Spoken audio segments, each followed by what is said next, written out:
because this act, talks about power. Absolutely. Yeah, the child welfare committee or DCPO, the superintendent, the person in charge, whosoever is in the position. The moment you say somebody is in a position, so you also get the power. And in fact, without power, you cannot do anything. That is also fact. But how you're going to utilize the power, that is important. And there's one thing that I feel it's very, very important, in the entire process of dealing with the child, no matter child is in need of care and protection or in conflict with law. I always say both category, they are children in difficult circumstances. Okay.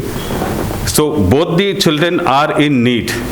In fact, if you go by the objective, the first paragraph, I always refer, whenever you turn the JJCPC Act 2015, it does not begin from section 1.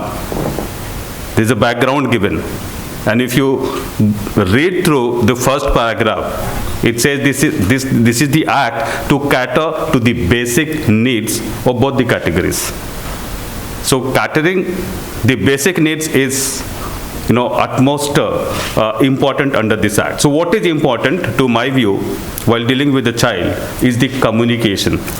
And that communication, the valuable communication, and who is the person who spends much more time communicating with the child. And that communication obviously is not one-way communication. That also includes listening. Okay? What happens before the authorities who have been given more power to decide the matter, to inquire the matter? How much importance do they give to that communication, or the person who has spent much more time in giving the valuable communication with the child? That hardly happens. It comes only in the paper, the documents, and only documents are considered, not the feedback, not the experience, not the fruits of that communication, I would say. The one, you may be, a simple volunteer. It can be a caretaker. Many a time, as per the responsibilities, the child welfare officer. Who comes in contact with the child first? It depends on the category of the child, but mostly it is, we call police, child welfare police officer, or one who is in the process of, involved in the process of rescue of a child. Maybe a staff of 1098, right? And then what happens? That 24 hours which takes for a child to be produced before the authority, he has to face so many people. And how it is presented before the authorities, whether it's a child welfare committee or juvenile justice board. And how much time actually the authorities using their power allow the person who is also having some power. Okay, so that is a critical thing, and to my view, it is very, very important. As he said, power can also be used in a very positive manner, same as it happens in the family. Yes. Even the parents, they have power, and that power is also, exchanged. It is transferred. That happens. So same thing can also be applied here, but for that, as somebody said, acceptance is very important. The one of the principle of social work that we have learned while doing the master in social work, it says the principle of acceptance. सुनने में बहुत अच्छा लगता है. But are we really ready? I'm not just talking about the caregivers, people, all of us, we are working. It is for everyone in the society. The biggest challenge, while dealing with the child, that the people who are in the position face the non-acceptance by the society. Whether it's a case of CNCP or CCL. It is more worse in the case of CCL. You talk to any person who are in the child care institutions dealing with the children in conflict with law. Who is going to accept those children? And what kind of liberty, you can give to those children? And what kind of reports, going to be accepted by the authorities? What kind of decisions are going to be taken about those children? What kind of mindset, the pre-notions, the judgmental attitude, everything, it's there. So I would like to focus for, important thing that is already given there, the prevention, the protection and rehabilitation and Reintegration. Now, prevention. Prevention of what? Prevention of what? Abuse. Prevention of offenses, basically. How do you do? How do you do? Somebody says, no, the complete focus should be only on the child. I say no. Child is at the center. That is the reason we all work. But our focus has to be around the child, whatever exists. It's the environment, it's the people, it's the family, the authorities, people who are in the positions. And then not only those who have committed the offense, or those who are alleged to have committed the offense. The other people, we have to find out means, identify, why people do it. What lead them to do it? At what age, what kind of persons, what kind of traits, personality, everything. And then in general, we have to work with those people. Then only we can, protect the child, prevent the offense to happen. We often think of capacity building, as somebody was saying. We need to build up the capacity of the child also. So making a child informed about the provisions and how to, raise the alarm alone is not going to help to stop the offense. It is also important, and not simply saying, they're creating awareness. That is not enough. So one-to-one dialogue.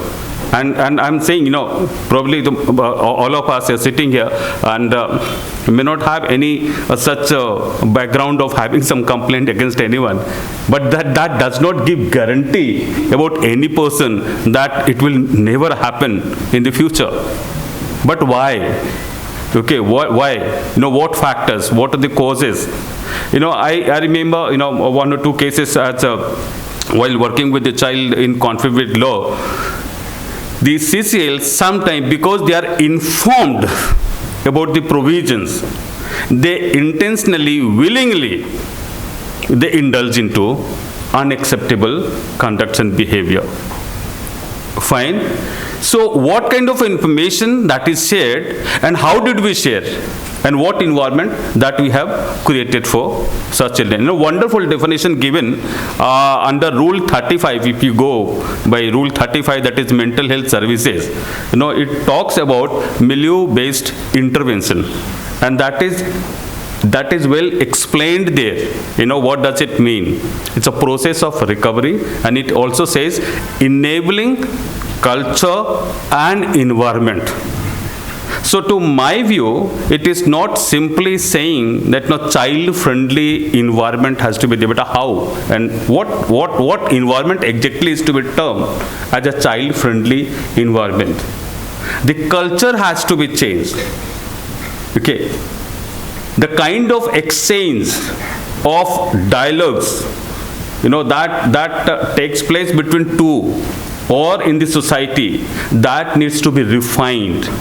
We have to be very careful, no matter at what age, in what positions, wherever we work. Unknowingly or knowingly, the personality or the development of a child is influenced. And that is important. And so every time, whenever I have a opportunity to interact with the JJB's officers or the CWC, I always say, give time to the child and also to those who are coming not as a duty bearers. You go by section 11, what does it say? So anyone who has been given the charge of the child is supposed to play as a role of a parent or a guardian, and is responsible for maintenance of the child. But do you accept that person duty bearers as a guardian of the child?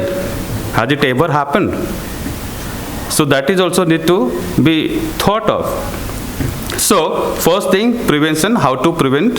So for that, it is necessary not only to focus on the child only or the perpetrators, but also those who are yet, out of this arena. But you can say, you never know about any individual, what time, what will happen, who's going to indulge into it.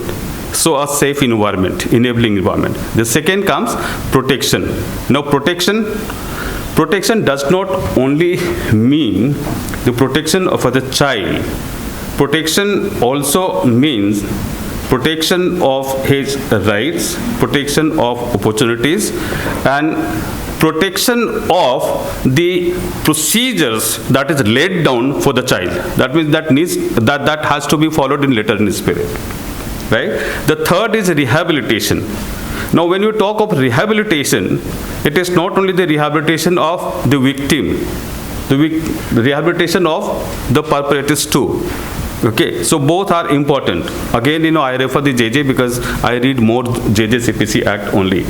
Okay, and if you refer section 39, that is of rehabilitation and social integration, it does not differentiate or distinguish, the one who is perpetrator and the other one who is victim.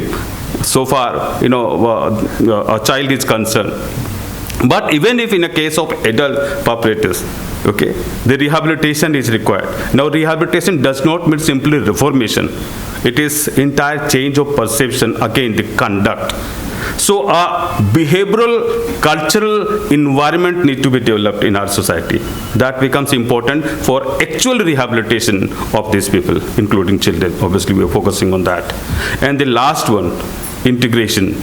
Reintegration where? In the society where no one is ready to accept.